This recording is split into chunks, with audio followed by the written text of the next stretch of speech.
Assalamualaikum warahmatullahi wabarakatuh. Perkenalkan, nama saya Dede Ivan, saya dari Prodi Manajemen Fakultas Ekonomi dan Bisnis. Di sini saya akan menjelaskan mengenai kecerdasan emosional.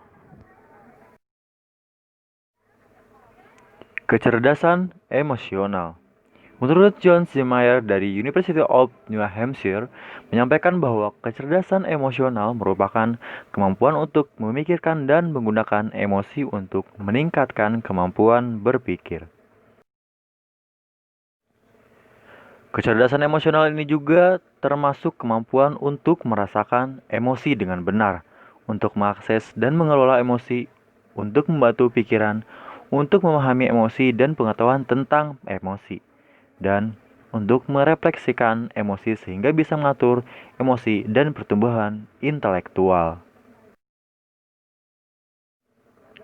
Mayer juga mengungkapkan bahwa kecerdasan emosional berarti terlibat dalam kapasitas untuk merasakan emosi, berasimilasi dengan emosi perasaan, memahami informasi dari emosi-emosi tersebut. Dalam sebuah artikel berjudul Emotional Intelligence as a Standard Intelligence, yang ditulisnya bersama David Caruso, Peter Salovey, dan Gil Starions, Mayer menuliskan tentang konsep pengukuran kecerdasan emosional yang berkorelasi dengan sebuah hubungan. Ketika hubungan seseorang dengan orang lain atau objek berubah, pahamilah emosi orang atau objek tersebut. Apakah orang yang dipandai sebagai ancaman yang ditakuti atau sebuah objek yang disukai? Selanjutnya adalah tahap-tahap kecerdasan emosi.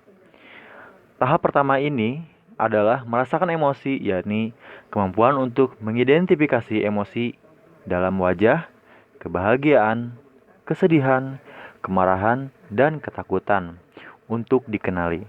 Kemampuan seseorang untuk merasakan emosi secara akurat melalui wajah atau suara orang lain bisa menjadi permulaan penting untuk memahami emosi secara mendalam. Yang kedua adalah menyampaikan bahwa manusia bisa memfasilitasi pikiran dengan emosi, yakni kemampuan untuk memanfaatkan informasi emosional dan secara langsung untuk meningkatkan pemikiran. Dalam tahapan ini, emosi penting untuk mendorong kreativitas, perubahan suasana hati, dan mood positif berpengaruh terhadap pemikiran kreatif. Kemudian tahap ketiga adalah memahami emosi, yakni kemampuan manusia untuk memahami informasi dalam sebuah hubungan, transisi dari satu emosi ke lainnya, serta informasi linguistik tentang emosi. Mayer menjelaskan, kebahagiaan biasanya mendorong keinginan untuk bergabung dengan orang lain. Marah mendorong keinginan untuk menyerang atau menyakiti orang lain. Ketakutan mendorong keinginan untuk melarikan diri.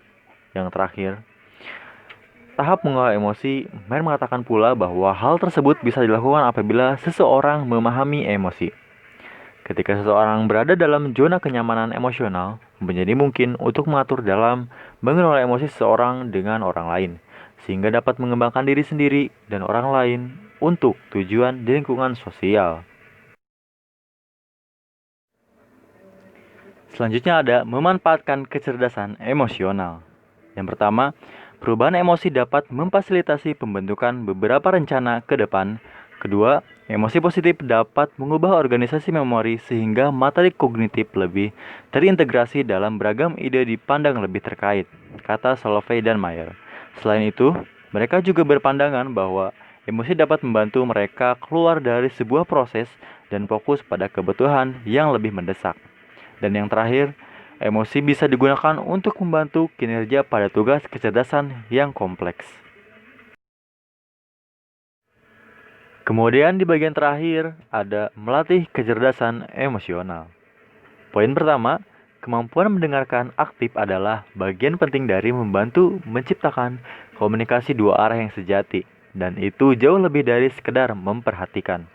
Poin kedua, mengajak anak menjadi pendengar yang aktif. Mereka akan terlibat dalam sebuah dialog dan dapat menanggapi orang lain melalui bahasa tubuh mereka. Yang ketiga, sekolah adalah bisa mengajarkan anak kosakata untuk menyampaikan perasaan secara tidak langsung. Mereka akan agar siswa mampu memahami keadaan, makna seperti sedih, kecewa, dan kesal. Yang poin keempat, mengembangkan kesadaran diri mereka. Tujuannya, ketika bertemu orang lain, Anak tak membiarkan citra diri yang terlalu tinggi mempengaruhi perilaku dan interaksi sosial. Dan yang poin terakhir, empati merupakan kemampuan untuk mengambil perspektif orang lain tanpa menghakimi, mengenali emosi mereka, dan mampu menyampaikan perspektif kembali.